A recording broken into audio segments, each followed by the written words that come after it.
Doesn't it feel good just to be here today? I mean, something about November 5th, waking up November 6th, the air just felt better, didn't it? I mean, so I want to say, hello, America. Hello to my flag-waving patriots that are here. Thank you for letting me speak to you today. Listen, I'm blessed, and I've been asked to share a couple of things with you about who I am. And then as I came up, they asked me if I would be willing to open it up for questions. So yes, I'm going to cut my speech short. We're going to open it for questions. So who am I? First of all, I'm a Christian with many faults. I'm also a husband to a beautiful lady of 27 years, and she's somewhere around here. Where's my wife at? There she is. Stand up. Stand up.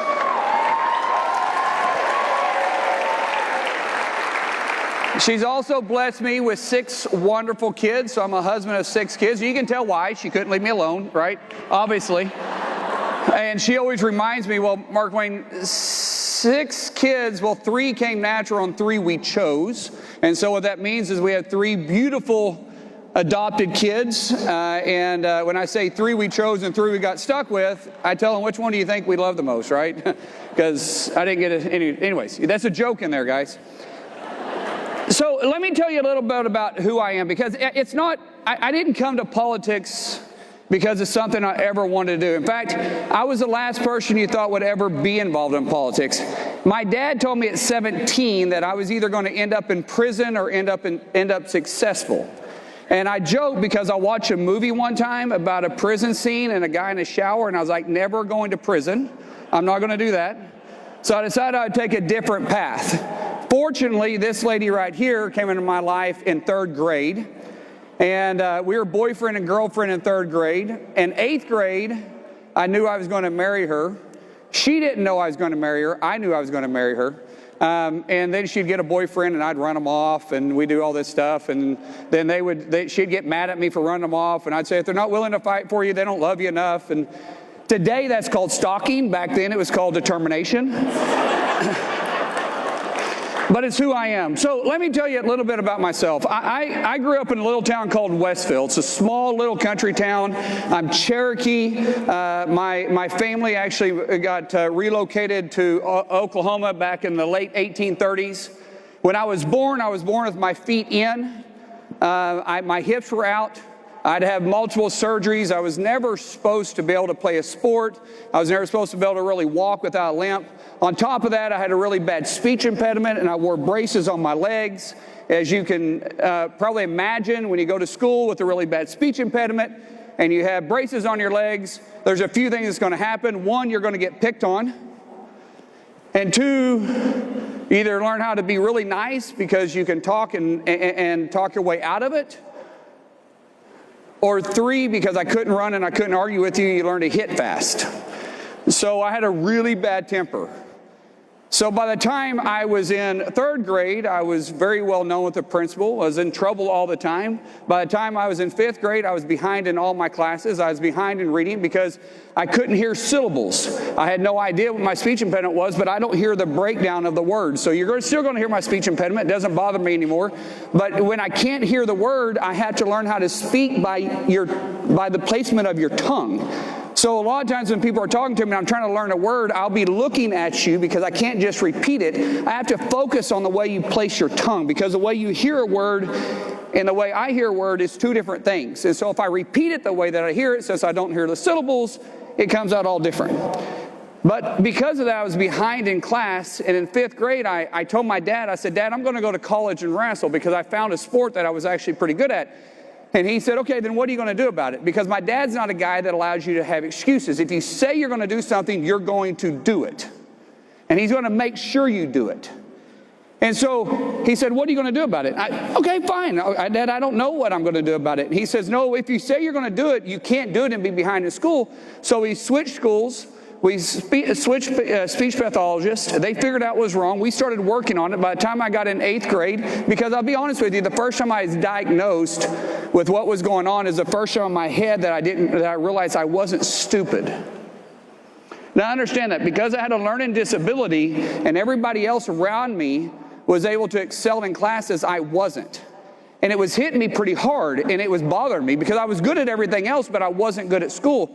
But when this teacher told me what was wrong with me, I was like, hey, I got that. I can do something about that. Now that I've identified what the problem is, what is it going to take to fix it? Because no one can tell you can't fix a problem. You're the only one that says either you're going to try hard enough to fix it or you're going to walk away from it. For me, I was going to dig into it. So by the time I got to 8th grade, I was caught up in all my classes. I was focused totally on wrestling. We had switched schools 3 times just so I could wrestle. We ended up going to Stillwell High School because I'd moved away from the school that I met this young lady at. And, of course, she followed me to that school because she's obsessed with me. Right, babe? That's not true? Oh, yeah. Oh, did I tell you one thing about 27 years of marriage? You learn how to apologize quick. I'm sorry. See, that's how you're successful in marriage.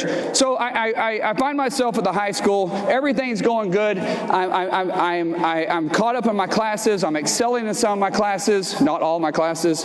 I'm still getting in trouble a lot. I still have a really bad temper. At 15 years old, I decided I'm going to move out of the house, and I found a room in a barn. So people say you wasn't raised in a barn. I can say, yes, I was. And so I found myself in a barn. I'm paying all my own utilities. I'm working every day. I'm getting up early. I'm milking for a neighbor. I'm hauling sheetrock during the day, yet I'm still going to school on time. I'm cutting wood in the winter. I'm doing everything I have to do to make money and pay for myself at the same time, making sure I'm staying on top of my studies so I could get a scholarship, and I'm wrestling and excelling in it. Man, I'm focused. I'm all in. I'm going. Everything's going great. Fast forward to my senior year, I have an impeccable record. I'm getting recruited by schools all over the country. I finally found my way out of the situation I'm in. My senior year, I'm wrestling at conference. I shoot in on a guy. My shoulder pops out. Can't fix it without surgery. I find myself going underneath a knife on Tuesday morning. I have regionals. On Friday, I told the doctor I'm wrestling at regionals. He said, son, there's no way you're wrestling. I said, yes, I am. By the way, I'm very stubborn. And I said, I'm wrestling at the state. I hadn't lost a tournament or hadn't lost a match all year. And so I go in and the surgery, and I wake up the next morning and I can't even lift a can of soup.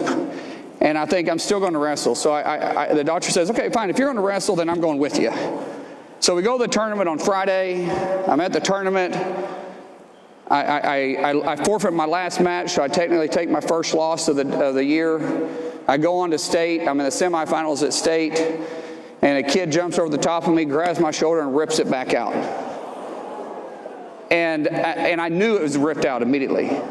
Now, mind you, for 6 years, I'd sacrificed literally everything, including dating this girl, because in 8th grade, I said, after her and I broke up, I said I wouldn't have another girlfriend until I signed my letter of intent. And I was just devastated. It broke me. And I'm sitting there, and I'm in the locker room, and one after one coach after the next was coming in to me and was telling me he wasn't going to give my scholarship to me anymore, because they couldn't give a hurt athlete a scholarship. But how many of you guys are Christians in here? Right? How many of you guys know the Lord's got a plan for you? Right? Jeremiah 29:11 is very clear by that. And I don't know the plan because I wasn't living for the Lord. I had no idea. And instead, I end up going, it's just all in the Lord's will. I end up going to a small school called Missouri Valley. I go up there. I'm wrestling for them. I make the starting team. The coaches said, if you stay healthy, we'll come out and bring you out at D1 and probably end up at Oklahoma State. Christy's cheering in college. And my dad calls and said he needs some help. He had a small little plumbing company, and the plumbing company wasn't doing so well, and he needed some help, and he was sick and wasn't able to work. And so I came back home from college, and Christy was wrestling, and Christy was cheering, and she had an apartment. And I was 19 years old, and she was 18 years old, and I was like, hey, babe, I got a great idea. Let's get married. Really, because I was homeless, and she had an apartment, but I knew I was going to marry her anyways, so let's just go ahead and get this over. And the crazy lady actually agreed to that. I had no job. She was making minimum wage. I was making $7 an hour when we got married. That was June 14th of 97. August of 97, I gave my heart to the Lord. September of, thank you. September of that year, whatever the Tuesday was after Labor Day, I just turned 20 years old. She had just had her 19th birthday. My dad came to me and said, hey, I'm done. You can have the company or we're closing it down. It's up to you. Now, mind you, I was just 20 years old. We were married. I needed a job. She was working there, so we needed a job. It only had a few employees there. And I said yes. For the next 3 years, Christy and I worked for 3 years straight and we only had one day off. It was February 15th of 98. For 3 years, we worked to build that company. For 3 years, that company grew and grew and grew. And by the time it was 3 years out, we got ourselves out of debt because we had got a lot of debt. Things were moving pretty well. We started growing the company. We started buying other companies. Fast forward to what led me back into politics. We had about 150 employees going. It was 2011. And you guys remember Obama put out and said, you didn't build that by yourself. You guys remember that? I was never mad at a politician until then. Because I don't remember you making payroll when my wife was doing payroll on the kitchen table because she was HR, she was payroll, she was receivables, she was payables, she was dispatcher, she was everything in the company. And I was like, I don't remember you doing that when we were building a company like that. And then they came out with an Obamacare and they said you get penalized because you're successful if you have more than 50 employees. You guys remember that? Well, then the EPA, then the president comes out and he says, we're going to create jobs through regulation because when you have a politician that's never done anything except been a community organizer, he doesn't understand what entrepreneurs do. He doesn't understand that Washington, D.C. isn't designed to create jobs. It's a place where they're supposed to provide an environment for entrepreneurs to create jobs. And so anytime the government says we got a 5,000 person package job out there or job package out there, you go, no, you don't. You never created a job in your life. Government doesn't create jobs. They're not supposed to create jobs. Right? It doesn't make any sense, but yet they were saying this, and what they did is they created jobs through regulation, which regulated one of our businesses out of business. And we have a saying in our family, you're never going to change anything you're willing to tolerate. Now, understand what I said there. You guys aren't gripers, you guys are doers because you're here and you're wanting to learn more. But the rest of the country had to wake up to that. And that what took us putting Biden in office, not us, forgive me, it took some people putting Biden in office, and it took them 4 years to find out what happens when you take a businessman out of office and you put a woke, left, career politician in office. But you guys are here because you guys understand you are going to be able to change things if you get involved. And so when I say we're never going to change anything you're willing to tolerate, they literally shut down a business that Christy and I had been building and had been growing and growing and growing. And we were going to have to lay employees off for the first time at that time in 15 years of business. And I remember coming home and talking to Christy about it. And she looked at me, she said, you're going to run for office. And I was like, Lord, no, I'm not running for office. I never ran anything but the police. And I wasn't actually very successful at that. And she says, Markwayne, you're going to run for office. I was like, I'm not running for office. I didn't own a suit. I didn't know how to tie a tie. I had no idea how to do any of that stuff. Well, fast forward, she was right, because 3 months later, our first political event we ever went to in our life, I stood up and said I was running for Congress.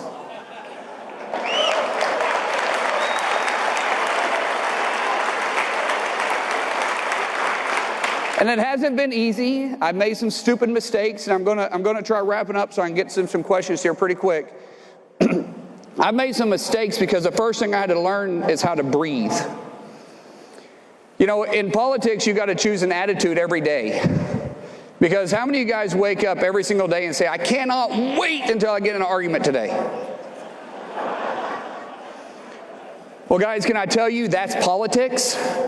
And I'm actually a guy that likes to have fun. I mean, I can get pretty aggressive sometimes. Like I can tell people to stand their butt up and stuff like that. But at the end of the day, I really joke and I really like to have fun. And I don't like arguing every day. I like getting along. But in politics, it's all we were doing. We were griping and arguing and fussing and fighting. And the biggest lesson I learned in politics is one time I'm at a town hall meeting, and this group of people had been following me for days at every town hall meeting I went to. And they would just gripe and gripe and gripe and gripe and gripe and gripe and gripe. And she was trying to take over the town hall meeting, and I said, ma'am, sit down, this isn't your town hall. And she says, you're going to listen to me, I pay your salary. And I made one of the biggest mistakes I've ever made in politics. And I said, that's bull crap. You don't pay my salary. I pay enough in taxes to pay my own salary. Which technically is true, but it was wrong. Because see, when I used to fight professionally, and when I used to compete in jiu-jitsu internationally, when I used to wrestle at high levels, I used to try to make my opponent mad. And if I could make my opponent mad, I could get in their head and I would win every single time.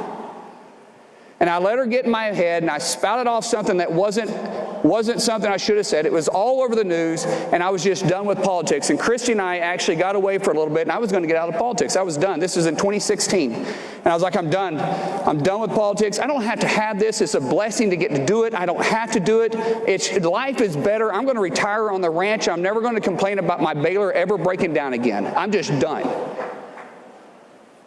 And the Lord and I were having an argument. And I never win those arguments. But I thought it'd be good to try one more time. And Christy and I are out by the water, and we're having a devotion. And the Lord just hit me like this and said, love the people, love the call. Love the people, love the call. I've repeated that to myself 100 times daily since then. We were on the pier together, and we looked at each other because we were going to run again, were we? We were done. And she looked at me and says, we're running again, aren't we? And I said, yes. And guys, it hasn't been perfect since then, but I'm so blessed to be part of this fight. I'm blessed to be able to stand in front of you and just talk to so many patriots. I mean, who am I to even have this opportunity? Except God put us here because we live in the greatest country in the world, because who else could do that? It doesn't happen in any other country. It only happens in America. It doesn't happen anyplace else. You can't be a little kid with a bad speech impediment, grown up in a country town, not even able to talk right, have a bad attitude, fight all the time, get in all types of trouble, and still become a U.S. Senator. How does that happen? It's not because I fooled everybody from Oklahoma. It's because they trust me and they bless me to be able to do that. And now I get to call President Trump my friend. Who does that except God? And if we have the right attitude in this country, and we don't allow things to get underneath our skin, and we remind ourselves, love the people, love the call every single day, we can also win this country back, because it's worth fighting for. I don't fight to lose, and there's no way I'm getting involved in something that tells me we can't win. One thing I can't stand is when somebody tells me I feel the country's too far gone. Don't tell me that. Losing's not an option. Failure is not an option. And you guys being here today tells us we got a bright future. So I'm going to say God bless you all, and then I'm going to open it up for questions real quick. So may God bless you. Let's open it for questions. If we have mics around, I don't know how we're planning on doing that. We'll go right here. Please, I'll repeat your question if you'll tell me who you are. Have you stand right there? Did you say Morris? You're next, sir. Like M-O-R-R-I-S? Oh, shoot, we may be kin. My side of the family's better looking, though. No, okay. Go ahead.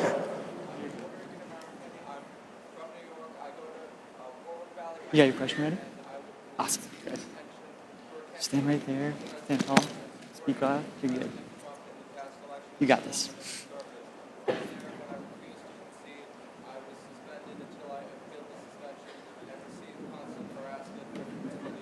Right.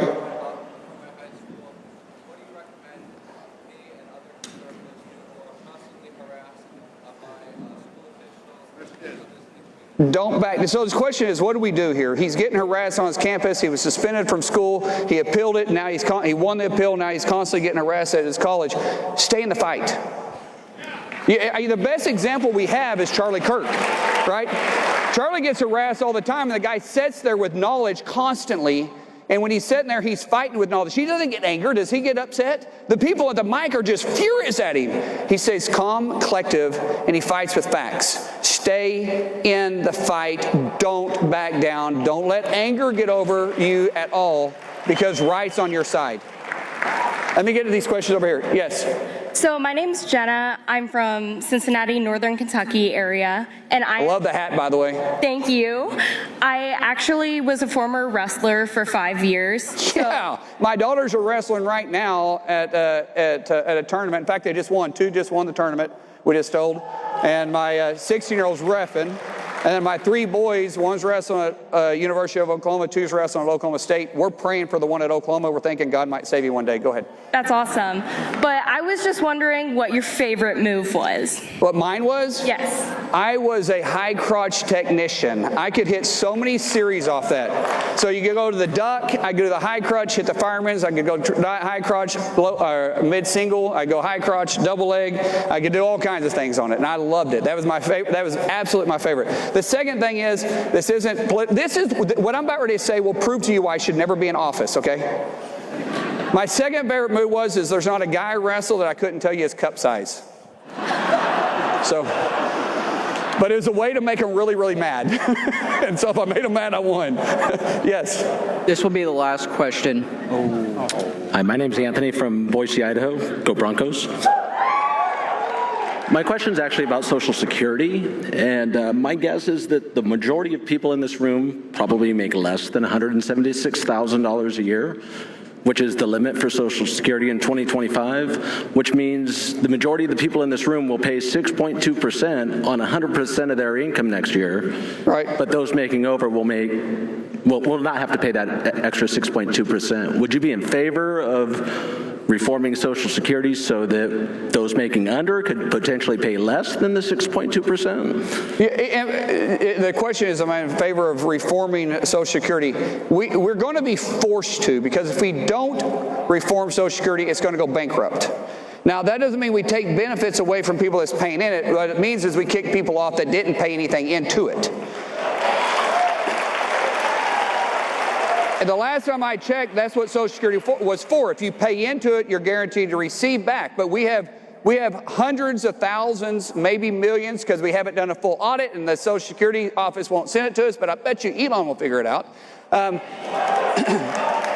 We have a tremendous amount of false payments going out. We have to do something to it. We can't balance a budget. We can't get our house back in order if we don't get into some type of mandatory spending. 76% of our entire budget is on mandatory spending, and yet we bicker over 24%. Now, how are we ever going to balance the budget off the 12 appropriation bills if we're only going to be able to touch 24% and get a $1.8 trillion spending deficit under control? It's not going to happen. But if we actually get into these programs and audit them and actually get them doing what they're intended to do, like Social Security, we can keep everybody's benefits where they're at. We don't have to put anybody into worries thinking it's not going to be there for them, because it should be there for them. But we have to, as I said, I'll repeat myself and then I'll end the question, we have to get people off of it that never paid a dime into it. Now, I am 3 minutes and 24 seconds over, so I'm going to end it with this, guys. Thank you. I am the most blessed man, with a blessed wife, with the blessed kids, with a blessed life, and to be able to serve in the United States Senate. And it is my honor to serve there. So may God bless you, and may God bless the United States of America.